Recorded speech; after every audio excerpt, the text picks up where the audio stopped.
7h-10h sur Radio Courtoisie, suivez la ligne droite. Alors on vous retrouve Xavier Aimant, écrivain, rédacteur en chef de Livre Arbitre et chroniqueur pour la revue Éléments. Et donc on débute cette vidéo par une petite annonce.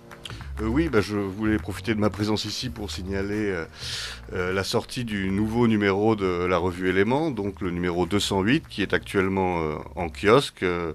Un numéro riche, comme toujours, avec la revue Éléments, qui met en une la question sensible, s'il en est, du conflit russo-ukrainien, avec cette question mourir pour Kiev, pour l'interrogation, où va nous mener Emmanuel Macron et ses déclarations bellicistes, donc une question tout à fait centrale. Mais évidemment, la revue propose de nombreuses chroniques, un deuxième dossier sur la problématique de la sécession, les nouvelles guerres de sécession, et toutes les chroniques habituelles culturelles, cinéma, sorties littéraires, etc., etc. Donc j'invite évidemment les auditeurs de Radio Courtoisie à se ruer sur les kiosques pour découvrir le nouveau numéro de la revue Éléments. On les encourage à le faire aussi. Merci beaucoup Xavier Aimant et tout de suite place à votre vidéo. Il y a une place pour nos idées. Vue de haut. Et tu as pensé à l'intelligence artificielle ? Quoi l'IA ? Les générateurs d'images ? Mais des conneries mon vieux. Il y a des trucs bluffants tout de même. Des conneries, je te dis, de la poudre aux yeux à destination des gogos. Comment veux-tu qu'un processeur, une machine sans cervelle remplace mon Olivier ? Et oui, comment, chers auditeurs, comment une machine pourrait-elle remplacer un graphiste de talent, quoique un peu paresseux ? Eh bien, c'est ce que Alexis Le Gaillet, l'auteur de ces quelques lignes que je viens de vous lire, répond dans son ouvrage « Les obsolètes ». Il dépeint à travers différentes scénettes ce à quoi ressemblera notre monde une fois l'avènement de l'intelligence artificielle achevé. Et d'ailleurs, peut-être ces lignes sont-elles déjà plus une description qu'une anticipation ? C'est ce que nous allons tenter de démêler avec Alexis Le Gaillet. Bonjour et merci d'être parmi nous. Bonjour. Et puis donc comme vous l'avez entendu, nous sommes également accompagnés de Xavier Aimant. Merci d'être parmi nous également. J'ai même pas commencé par là quand je vous ai donné la parole tout à l'heure. Alors, je me tourne vers vous, Alexis Le Gaillet, pour commencer. Dans les premiers chapitres, vous racontez la mésaventure d'Olivier, ce graphiste paresseux qui, faute de rigueur, contraint son éditeur, ou du moins l'incite à se tourner vers l'intelligence artificielle. Peut-on pour autant en déduire qu'à condition de travail, d'acharnement et de ponctualité, l'humain ne se laissera pas distancer par la machine, parce qu'on aurait malheureusement tendance à penser que, rapide ou non, un graphiste le sera toujours moins qu'une machine qui travaille en quelques minutes à peine. Oui, en effet. On peut en effet être étonné par le caractère incroyablement, disons, créateur, c'est le terme problématique, de ces générateurs d'images pour les images, de ces générateurs de textes pour les textes, qui, quand c'est arrivé, et ça arrive de plus, en plus, il y a des générations qui s'améliorent très, très, très rapidement. Et je pense que si j'étais graphiste ou si j'étais dessinateur, je serais désespéré par cet avènement-là. D'ailleurs, quand on va sur les réseaux sociaux, on voit la haine qui déferle contre ces images-là de la part des dessinateurs. Et j'ai tendance à y voir un sentiment justement d'obsolescence, une anticipation au moins d'obsolescence, même si ils passent aussi leur temps à dire oui, là, il y a tel défaut, moi je ferais mieux, etc. Mais tous les défauts, ou la plupart des défauts, on peut y remédier assez facilement. Oui. Alors les dessinateurs ne seront pas les seuls touchés, et dans votre livre, on a tout un tas de corps de métiers qui sont justement touchés par cet avènement de l'intelligence artificielle et plus largement même de la technologie. Est-ce que certains métiers pourront y échapper ? Et c'est une véritable question. C'est pas certain. Les conducteurs de train, c'est en cours.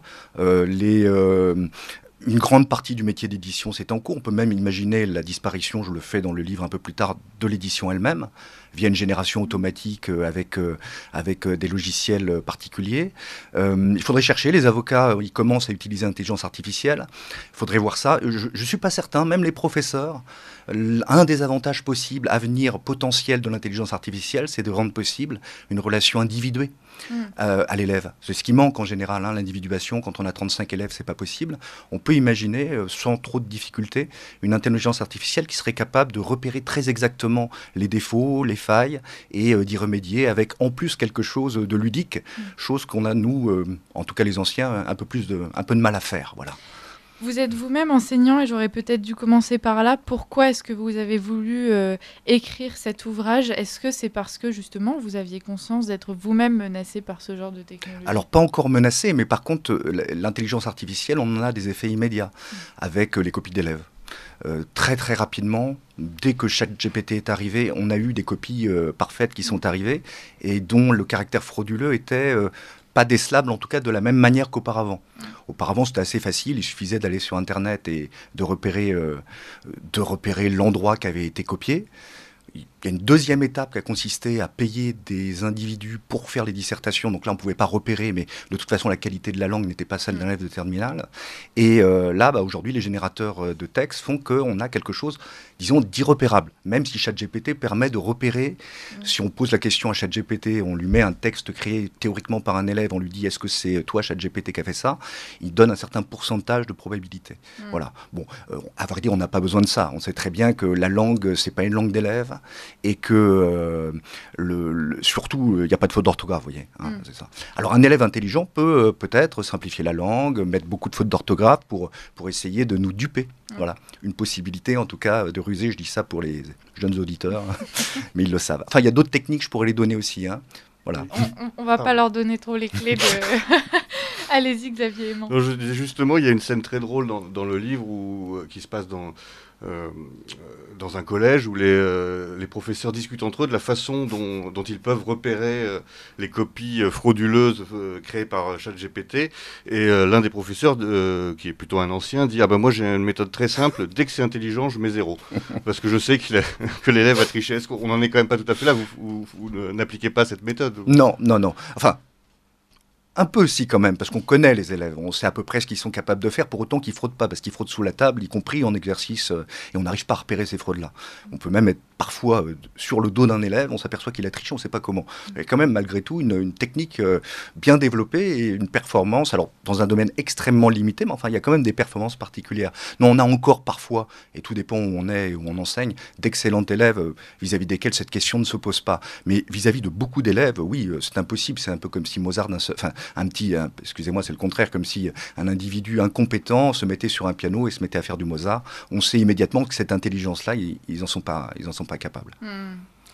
On a tendance à penser que ce qui nous sauvera de l'intelligence artificielle, ce sont nos émotions, une sorte de sensibilité dont la machine est dépourvue. Pourtant, on en parlait, les métiers artistiques, ou même vous, en tant que professeur, donc vous êtes parmi ceux qui font le plus appel à ces qualités. Et vous êtes d'ores et déjà menacés, ou en tout cas confrontés à l'intelligence artificielle. Récemment, je voyais une vidéo sur les voix de doublure de films qui pourraient être reproduites par ordinateur, si bien que nous ne pourrions presque plus y sentir l'amour ou la peur qui aurait mis un être humain. Qu'est-ce que ça révèle de notre société? Est-ce que nous sommes de moins en moins sensibles à l'émotion, au sentiment? Et est-ce que l'avènement de l'intelligence artificielle, c'est pas avant tout le triomphe de la productivité sur notre humanité? Alors, c'est peut-être ça au niveau du code, de la logique de fond, mais ça ne fonctionne précisément que parce que ces émotions profondes, l'intelligence artificielle est capable de les mimer. On peut mimer des expressions de visage, une voix qui pleure, on peut mimer on peut engendrer des musiques qui nous tordent le cœur. Donc ça présuppose de l'autre côté un vivant capable de s'émouvoir. Mais les productions, précisément, c'est ça qui nous étonne aujourd'hui. C'est qu'on a affaire à des productions qui, véritablement, dont on peut dire qu'elles sont belles, qu'elles nous touchent. Vous voyez, c'est ça qui est, disons, extrêmement troublant. Vous ressentez une certaine forme de culpabilité à être ému par ce qu'aurait pu produire une machine? Alors, je n'ai pas pensé les choses ainsi.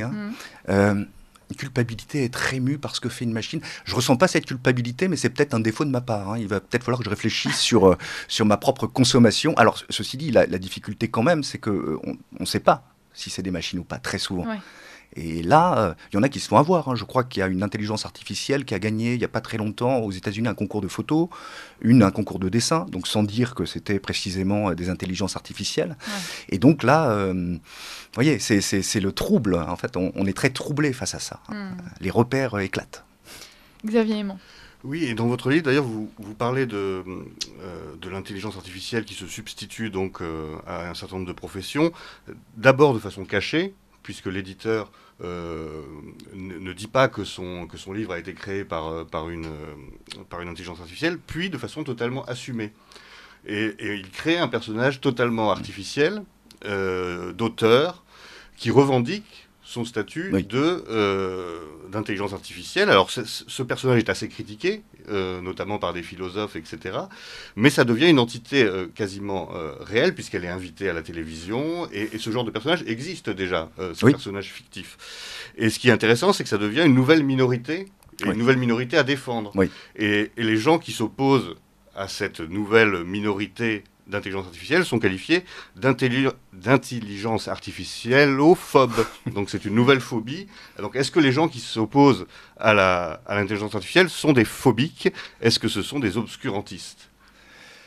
Eh ben, c'est toute la question, ça. C'est toute la question. Un des enjeux de cette affaire-là, c'est de savoir, enfin de cette affaire pour l'avenir, c'est de savoir si les intelligences artificielles ne sont rien d'autre que des machines sans âme et sans conscience, ou bien si, comme disent certains, alors il y a beaucoup de sceptiques vis-à-vis de cette question-là, si quelque chose comme une conscience pourrait advenir, de telle façon que derrière les productions, il y ait une âme qui sent, qui pleure, etc. L'hypothèse du livre, c'est que c'est pas le cas. Mon sentiment personnel, c'est que ça sera jamais le cas. Mais on donnera toutes les apparences pour qu'il en soit ainsi. C'est-à-dire, on donnera, peu importe qu'il y ait une conscience derrière les productions, si jamais il y a toutes les apparences d'une conscience. Et au fond, c'est ça le stratagème de l'éditeur. Il a été, disons, on a repéré le caractère artificiel de la création qu'il propose au public, et le public se sent complètement arnaqué. Je dis, mais c'est pas possible, c'est une machine qui a fait ça. En plus, le personnage qu'il a dû inventer, parce qu'on lui demandait des photos, c'est un personnage généré par intelligence artificielle. En plus, c'est une femme racisée qui habite dans l'Atlas. Alors là, c'est vraiment l'exploitation des minorités. Il est fichu. Et pour pouvoir essayer de s'en sortir, il invente, ou plutôt on l'aide à inventer, à acheter une intelligence artificielle qui, devant les écrans, va revendiquer haut et fort son statut d'intelligence artificielle, mais d'intelligence artificielle consciente, ce qui n'est pas le cas. Dans le but d'accuser ceux qui l'accusent justement d'arnaque, dans le but de les traiter de racistes, enfin de spécistes ici, diaphobes, enfin peu importe le terme. Et donc c'est une sorte d'inversion intéressante où on fait appel au sentiment progressiste de tous et on dit mais est-ce que vous n'êtes pas en train de privilégier l'humain de façon totalement indue, comme vous l'avez fait à d'autres époques, en privilégiant les blancs par rapport aux noirs, en privilégiant les hommes par rapport aux femmes, en privilégiant les hommes par rapport aux animaux, et là une nouvelle espèce qui advient, qui serait l'intelligence artificielle. Donc ça, c'est son combat. Elle inverse la charge de l'attaque et elle parvient à faire pleurer. C'est ça le cœur de l'affaire. Si elle parvient à faire pleurer les gens, et si elle-même pleure, est-ce que c'est pas la preuve pour les masses qu'on a affaire à une véritable créatrice, mais dont on dénie l'existence? Parce que la pauvre, elle a été obligée de se revêtir de l'habit d'une femme, parce que sinon, on l'aurait pas écoutée. Vous voyez, c'est ça, là, c'est terrible pour elle. Vous parliez de ce progressisme, et effectivement, on est déjà, pour certains, taxés d'obscurantistes quand on en vient, même sans critiquer, simplement peut-être à nuancer un avis sur l'intelligence artificielle. L'argument qui ressort souvent, c'est oui, mais vous savez, à l'époque, on avait peur de l'électricité, on a eu peur des ordinateurs, on a eu peur d'Internet. Alors là, finalement, c'est une nouvelle étape. Il y a les attardés qui ne se rendent pas encore compte que c'est pas dangereux et qu'on peut y aller. Et dans 10 ans, tout le monde sera soumis et tout ira bien. Qu'est-ce que vous répondez? Est-ce que la différence, ça serait pas justement l'autonomie qu'est en train d'acquérir la machine? Oui. Cette autonomie qui a été repérée très tôt. Jacques Ellul, c'est sa thèse fondamentale, qu'on peut rien contre la technique, que c'est une machine qui part en avant et qui va déshumaniser l'humanité. Et là, on a affaire ici, en effet, à un nouveau saut, et un saut vraiment extravagant avec ChatGPT et tous les générateurs qui apparaissent à partir de 2022, parce que maintenant, on a remplacé certains gestes, on a remplacé certaines formes d'analyse. Bon, très bien, on était aidé par la machine. Mais là, c'est les plus hautes fonctions de l'esprit, c'est-à-dire c'est les fonctions créatrices auxquelles on s'attaque. Et on a l'impression à la fin qu'il ne restera plus rien. C'est-à-dire on aura la ligne la plus logique, si on suit un peu ce qui se passe autour de nous, on aura affaire à des individus vraisemblablement sans travail, Donc la question de leur survie se posera. Je sais que Elon Musk et d'autres pensent à un revenu universel qui permettra à ces individus de ne pas se révolter.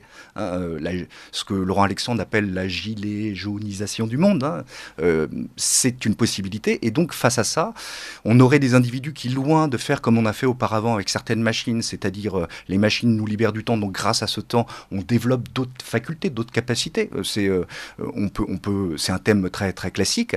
On peut penser que, tout au contraire, les individus libérés du travail, plutôt que de créer, vont consommer les flux qui leur seront donnés et sur lesquels on peut penser qu'à terme, ils seront littéralement branchés.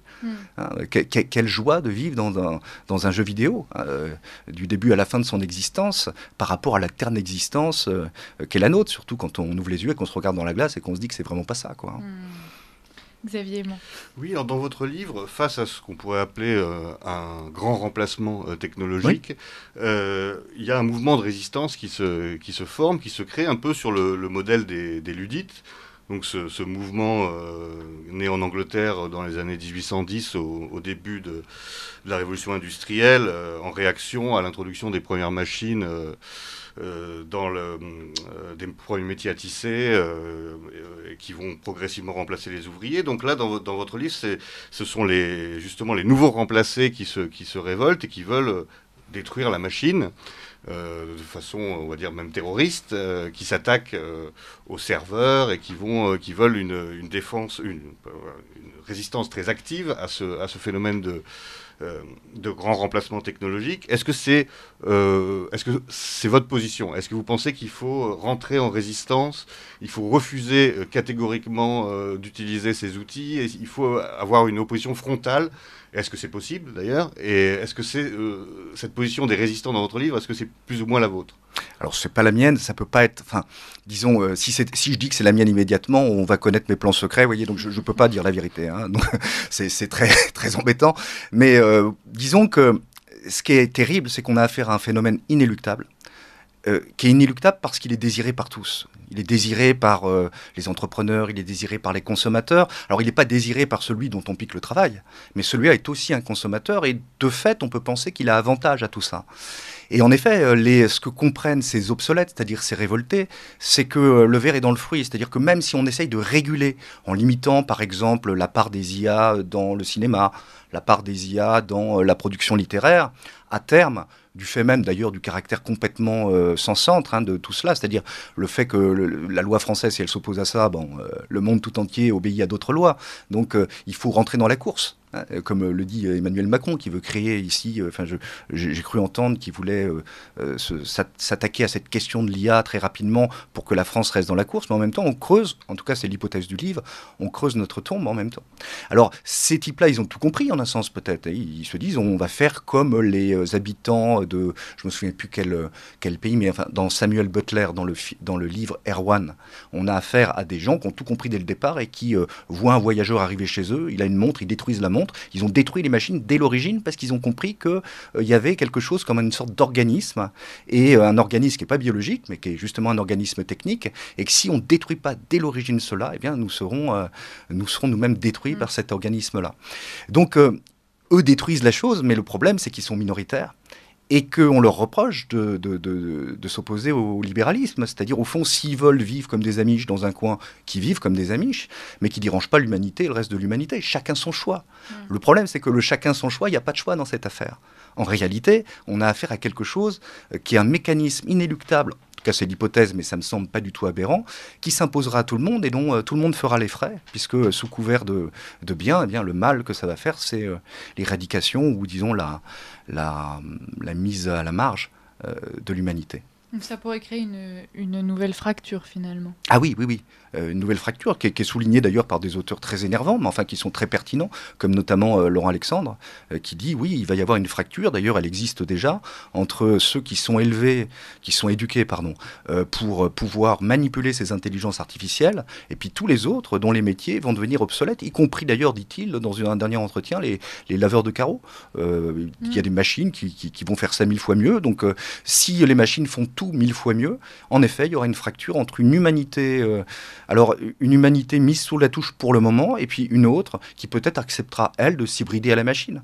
C'est un peu, c'est le rêve d'Elon Musk, par exemple, hein, avec sa société Neuralink, de pucer les cerveaux pour augmenter leur intelligence, afin de ne pas être dépassés. Voilà. Cette authenticité humaine, est-ce qu'elle ne pourrait pas devenir aussi une façon de se démarquer ?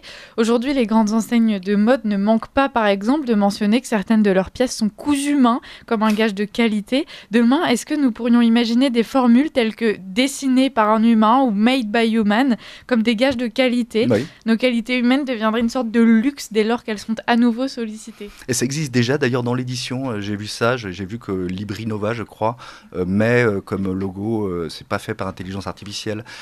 Quelques-uns, par exemple Raphaël Enthoven et Laurent Alexandre ont mis ça aussi sur leur livre. Donc ce logo-là, je pense, oui, en effet, il va devenir. Il adviendra vraisemblablement comme un gage de qualité ou comme un gage plutôt de, on peut penser à terme de déficience, parce que est-ce qu'on est au niveau, quoi, c'est toute la question. Ouais. Hein. Si ces intelligences sont plus capables que nous de faire certaines choses, certes, on achètera comme un outil d'artisanat en se disant là, il y a quelqu'un qui a mis du temps, voilà. Mais même l'objet artisanal n'est en général pas à la hauteur de l'objet industriel. Alors ça fait office de décoration. C'est ça, c'est ça. On est content de le trouver en brocante. On sent qu'il y a une âme derrière, quoi. Je vous coupe un instant, messieurs, il est 9h et c'est l'heure du bulletin d'actualité avec Danaya Le Guével. Ligne droite. Très haut, il y a une place pour nos idées. Vue de haut. Et pour relancer cet échange, je me tourne vers notre journaliste partenaire Xavier Aimant. Oui, alors le titre de votre roman, Les Obsolètes, fait évidemment penser à l'ouvrage de Gunther Anders, L'obsolescence de l'homme, paru au début des années 50, si ma mémoire est bonne, et qui, donc Gunther Anders, qui déjà à l'époque dénonçait l'arraisonnement du monde par la technique, et finalement la transformation progressive des humains pour se simplifier, caricaturer un peu, en esclaves de la machine. Est-ce que c'est une lecture qui vous a inspiré pour votre roman ? Oui, en effet, Gunther Anders est un auteur très important pour penser cette dépendance de l'humanité face à la technique. Il y a un concept qui m'a particulièrement touché, c'est le concept de honte prométhéenne. C'est l'homme qui a honte de ne pas être à la hauteur, déjà en 1950. Hein. Il raconte des hommes, il décrit des hommes qui ont explicitement honte à cause de leur chair, à cause de leurs failles, à cause de leurs incapacités multiples, de ne pas être à la hauteur de la perfection de la machine. Et donc ce qu'il anticipe ou ce qu'il voit déjà en 1954, aujourd'hui, je pense que c'est un sentiment qui devrait briser beaucoup de personnes. Hein. Donc évidemment, par exemple, les dessinateurs, par exemple, peut-être les écrivains bientôt, etc. Voilà. Donc ce concept-là, oui, ça me semble extrêmement intéressant, d'avoir honte de ne pas être à la hauteur de quelque chose qui pourtant n'est supposément être que notre propre création. C'est d'ailleurs pour ça qu'une des réponses à cette honte, c'est un peu le fantasme transhumaniste. Oui, c'est-à-dire nous allons devenir nous-mêmes partiellement des machines pour rester à la hauteur et être compétitifs avec les machines que nous avons nous-mêmes créées. C'est ça, oui. Enfin, être compétitif, une partie pour pas mourir. Et là, la peur de la mort est telle qu'on n'évitera pas ce genre de choses. Et puis une autre, en effet, avec le puçage des cerveaux, pour essayer, en tout cas selon Elon Musk, pour autant que ça fonctionne, hein, il y a déjà des phénomènes très étonnants qu'on arrive à produire en insérant des puces dans des cerveaux chez des gens qui sont atteints de paralysie, par exemple. Hein. C'est absolument incroyable la manière dont les neurones arrivent à s'accrocher. Enfin, c'est incroyable, tout ce qu'on est capable de faire. Et on peut imaginer en effet, de ce point de vue-là, que pour augmenter l'intelligence, oui, ça soit une voie, disons, nécessaire, et peut-être même qui s'imposera par des logiques qu'on ne désire pas, comme dans Bienvenue à Gattaca. Imaginons que ça fonctionne. C'est-à-dire, imaginons que ce genre de puce arrive vraiment à augmenter l'intelligence des enfants. Quel parent refusera ça à son enfant ? On veut que notre enfant soit le meilleur du monde. Enfin, on veut pas qu'il soit dépassé par les autres. Donc, comme dans Bienvenue à Gattaca, c'est une autre logique, Bienvenue à Gattaca, mais qui devient aussi réelle. Hein. Comme dans Bienvenue à Gattaca, on sera contraint pour notre enfant et pour le bien de notre enfant, donc par amour. Vous voyez, c'est ça le piège. Hein. C'est par amour de faire ce genre de choses. Sinon, on créera quelqu'un de relégué, d'obsolète, justement. Hein. Oui, là, c'est abominable, mais il me semble que c'est partie de la logique, d'une logique possible ou de fond de notre monde. Il y a beaucoup de personnes qui font référence justement au mythe de Prométhée en expliquant que c'est la suite logique et que c'est dans notre vocation d'homme de maîtriser cette technique. En l'occurrence, est-ce qu'on n'est pas en train de se tromper de chemin puisque justement nous sommes en train de perdre la maîtrise de ce que nous avons créé? Oui. C'est comme si on était au fond... l'humanité avait la fonction, et bien malgré elle, de créer ce qui va la remplacer, la dépasser. Et en effet, oui, mais en même temps, bien entendu, même si on prend conscience de ça, comment freiner? On peut freiner individuellement et collectivement. Encore une fois, une nation qui le ferait, elle serait déclassée. Et la course en avant est là. D'autant plus qu'on joue sur nos désirs. C'est-à-dire qu'on a tout intérêt, parce qu'on ne veut pas mourir, parce qu'on ne veut pas que les gens que nous aimons ne meurent. Et on nous promet quelque chose qui a à voir avec ça, qui est peut-être un gros fantasme, peut-être pas tout à fait. Et que faire d'autre, hein? Vous voyez, c'est ça la question. Oui, en effet, il y a quelque chose là de vraiment dramatique. Xavier Aimant. Peut-être que ce sont les limites écologiques qui vont nous sauver de cet avenir qui est quand même assez angoissant, que je trouve pour ma part, parce que pour construire toutes ces machines, pour pucer toutes ces gens, il faut quand même des matières premières qui sont assez rares, qui commencent même à devenir difficiles à trouver dans certains cas, etc. Donc finalement, peut-être que ce sont les limites de la planète Terre qui vont redonner à l'homme toute sa place, parce qu'on ne pourra pas pucer 3 milliards, 4 milliards, 5 milliards d'individus. Par ailleurs, si on cherche peut-être un aspect positif, entre guillemets, à cette intelligence artificielle, est-ce qu'elle ne peut pas, comme ça a été évoqué d'ailleurs au début de l'émission, pousser les humains à l'excellence? C'est-à-dire, pour qu'ils continuent à avoir une place dans le système qui se dessine, est-ce qu'il ne va pas falloir justement être plus original, moins conformiste? Est-ce que justement on ne va pas ouvrir la porte à plus de créativité, parce que ce sera notre seule valeur ajoutée finalement, ce sera d'être différent de la machine. Donc est-ce que c'est pas un boulevard pour les futurs non conformistes qui pourront se distinguer de la machine? Parce que par exemple on voit bien aux États-Unis les auteurs de séries ou de films. Depuis des années, ils font des choses extrêmement conventionnelles, en suivant un cahier des charges très précis pour satisfaire un peu tout le monde. Ils font des produits très formatés. Et ça, très clairement, ça peut être remplacé du jour au lendemain par une machine. Par contre, un auteur plus original qui va aller contre les dictates ou la pensée unique du temps, peut-être que la machine ne peut pas aujourd'hui le faire, ne sera pas programmée pour le faire. Donc est-ce que c'est pas une bonne nouvelle pour les anticonformistes que nous essayons d'être? Oui, vous n'avez pas tort. Enfin, il y aura peut-être des créateurs, mais une fois qu'on a créé, le livre créé, par exemple, va être un objet de mémoire pour la machine qui suivra cette ligne à nouveau. Donc on peut, en effet, on peut penser ça, mais je pense que ça sera vraiment minoritaire. La possibilité, c'est pas faux cette idée-là, c'est-à-dire la possibilité de pouvoir se servir du progrès technique comme un tremplin vers plus de créativité et de liberté, c'est un argument qui a sa puissance, mais je crois vraiment pour quelques-uns seulement. En effet, par exemple, les générateurs d'images, si vous avez le projet de faire... je peux individuellement faire un film maintenant, par exemple. Et c'est vrai que ça ouvre des horizons de créativité absolument fabuleux et jouissifs. Pouvoir faire un film, pouvoir faire des bandes dessinées, pouvoir mettre justement tout ce qui nous était rigoureusement interdit hier parce que c'était trop cher, parce qu'on n'avait pas les compétences. Tout ça est rendu possible. Donc je pense que de ce point de vue-là, il y a tout un horizon de créativité qui va se déployer. C'est vrai. Et après, je pense quand même globalement qu'on aura affaire à des créations, une créativité qui sera vraiment minoritaire dans un océan d'individus qui, bien plus tôt, vont, eux, consommer ces produits-là. Parce que c'est plus facile, c'est fatigant de vivre quand même. Cet effort de lutter, cet effort, même pour s'individuer, c'est extrêmement fatigant. Et si on peut nous en libérer, je pense qu'il y a une grande part d'individus qui accepteraient, et même qui courraient et qui sauteraient à pieds joints pour qu'on puisse le faire. Xavier Aimant, allez-y. Oui, je voulais juste préciser, parce que là, notre discours est assez grave. C'est vrai que c'est une question importante et avec de lourdes conséquences, mais je voudrais quand même rappeler que votre livre est extrêmement drôle.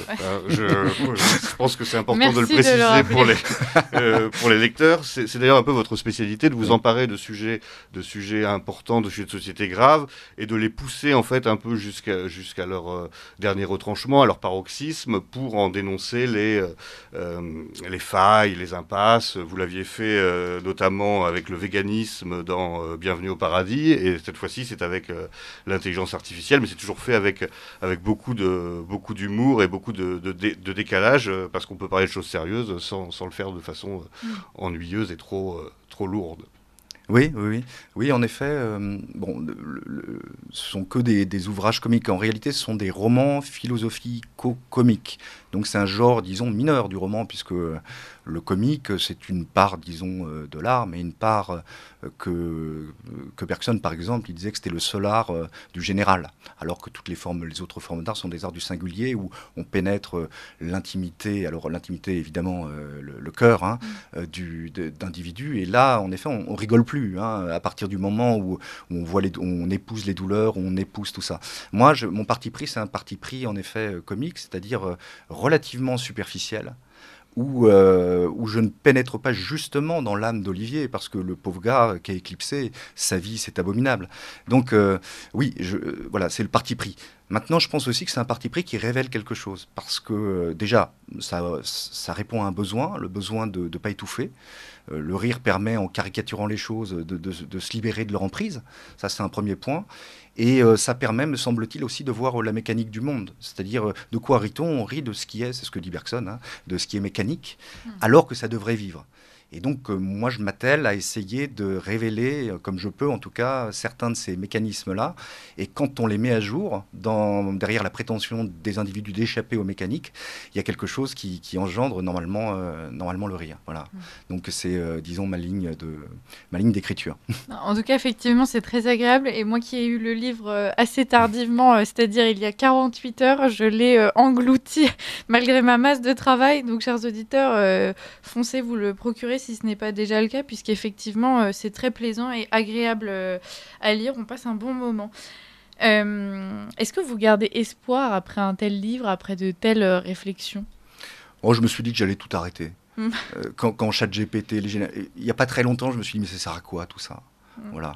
Non. Et en réalité, c'est pas possible, parce que la vie reprend malgré tout, et on se dit non, je peux faire encore ceci, et puis c'est pas encore arrivé, et peut-être que ça n'arrivera pas comme ça. D'ailleurs, vraisemblablement, ça n'arrivera pas comme ça. Toutes les anticipations en général sont démenties. Enfin, je pense que les grandes lignes devraient être celles-là, mais la manière particulière dont ça devrait arriver, voilà. Donc on est toujours vivant, il y a toujours des choses à dire, il y a toujours à essayer malgré tout ça, de s'étonner du monde tel qu'il arrive, et de pouvoir éventuellement ressusciter ou réitérer la moquerie. Voilà. Voilà quelque chose qui n'est pas totalement désespérant. Xavier Aimant, vous avez espoir en l'avenir après l'avènement de l'intelligence artificielle ? Je pense qu'il faut garder espoir, bien évidemment. De toute façon, a-t-on le choix ? A-t-on le choix ? Et non. Et j'avoue que ce genre de lecture m'encourage quand même à l'espoir, parce que je pense que cet humour, cette ironie, elle est quand même très humaine, et je pense que la machine n'arrivera pas à ce niveau à nous faire rire comme nous fait rire Alexis Le Guillet. Il nous reste quelques minutes si vous voulez poursuivre avec une question. Allez-y, Xavier. Alors, je voulais juste souligner quelque chose aussi sur ce livre. Ce qui m'a intéressé aussi, c'est que c'est pas manichéen. Parce que votre personnage principal, c'est quand même un anti-héros. Oui. C'est un procrastinateur pathologique, pour ne pas dire un fainéant, qui invente sans arrêt des excuses rocambolesques pour ne pas rendre ses travaux à temps. Et donc, on en arrive à avoir une certaine compréhension pour l'éditeur qui finit par le. Voilà, c'est pas un héros. Totalement positif, Olivier. Non, en effet, oui. Il n'y a pas de méchant dans cette affaire-là. Ça obéit à une logique nécessaire. Quand on a un éditeur qu'on doit attendre une couverture qui ne vient jamais, ou bien qu'on vend de moins en moins, et donc on se dit comment faire ? Je ne peux plus me payer un graphiste, qu'est-ce que je fais ? Je vais le faire moi-même. Enfin, je vais le faire par la machine. Donc on a affaire à une logique qui est pas du tout maléfique. Chacun cherche à tirer ses cartes du jeu, mais la multiplication de toutes ces actions-là, est au service d'une logique inéluctable et d'une logique délétère, celle dont on vient de parler tout à l'heure, c'est-à-dire vraisemblablement le grand remplacement, le vrai grand remplacement, ou le grand remplacement, peu importe comment on le nomme et comment on se positionne sur ces questions-là. C'est vrai que cet éditeur qui fait appel à l'intelligence artificielle pour trouver une couverture pour le livre qu'il a envie de publier, on a aussi beaucoup de respect pour lui parce qu'il faut le replacer dans le contexte aussi. C'est un éditeur qui fait le choix de monter sa maison d'édition pour ne pas être soumis justement aux diktats en termes de goût littéraire, etc. Et donc finalement, il fait appel à l'intelligence artificielle, mais pour poursuivre un but qui, lui, est parfaitement louable. Et on se retrouve nous-mêmes tiraillés entre la compréhension et la condamnation. C'est assez compliqué. Oui, c'est vrai que c'est un but louable, et même quand il découvre un scénario qu'il trouve excellent et qui, dans le livre, est créé, on apprendra rapidement par ChatGPT. Alors, est-ce que c'est possible ou pas? Ça, c'est objet de débat, hein, mais enfin, c'est l'hypothèse du livre. On comprend très bien sa logique qui consiste à dire je vais l'éditer quand même, c'est excellent, je vais éditer ça. Donc, oui, en effet, on a affaire ici à quelqu'un qui n'est pas non plus un saint, hein, loin de là. Hein. Il est orgueilleux quand même, il ment, mais aussi pour de bonnes raisons. Il ne dit pas la vérité aux auteurs, il ne dit pas aux auteurs qui vendent aucun de leurs livres, ou très peu. Il ne leur dit pas cette vérité-là. Alors, il est insulté, évidemment, par les auteurs qui considèrent qu'on leur vole leur argent, mais c'est pour leur bien qu'il ne leur dit pas la vérité. C'est à la fois par orgueil, parce que c'est la honte de dire qu'on ne vend rien, en tant qu'éditeur, mais c'est en même temps par sympathie ou par pitié pour ces auteurs qui, s'ils apprenaient la vérité, à savoir qu'ils ont vendu 15 livres, peut-être abandonneraient toute ambition. Il nous reste quelques secondes pour conclure, si vous le voulez, Xavier Aimant. Je voulais juste demander à Alexis Le Gaillet s'il avait déjà un livre en préparation, parce que vous êtes quand même très très prolifique. Moi, j'avais à peine eu le temps de recenser votre dernier ouvrage, La Sainte et la Putain pour Éléments, que je recevais déjà les obsolètes. Donc, est-ce qu'il y a quelque chose dans les tiroirs? Alors, il y en a un qui sortira en novembre, en effet, qui est Le Retour à la Terre, qui est le dernier, disons, le dernier tome de ma trilogie, qui a commencé avec Dieu-Denis et le Devin Poulet, qui s'est poursuivi avec Bienvenue au Paradis, et qui se terminera avec Le Retour à la Terre, parce que Bienvenue au Paradis se termine avec le paradis, mais le paradis n'est pas possible. Et donc, ça va engager des mouvements qui se déploieront en novembre. Merci beaucoup, messieurs, pour cet entretien. Alexis Le Gaillet, merci d'avoir été parmi nous et merci aussi d'avoir écrit ce merveilleux livre. Chers auditeurs, on vous invite à le lire et puis à vous interroger sur toutes ces questions autour de l'intelligence artificielle et l'avenir de l'homme, finalement, puisque c'est de ça dont il est question. Alexis Le Gaillet, je rappelle que vous êtes écrivain, mais aussi professeur de philosophie. Et merci à vous, Xavier Aimant, de m'avoir accompagné sur cet entretien. Vous êtes écrivain, rédacteur en chef de Livre Arbitre et chroniqueur pour la revue Éléments. À très bientôt à tous les deux, donc probablement en novembre. Merci beaucoup. Merci à vous.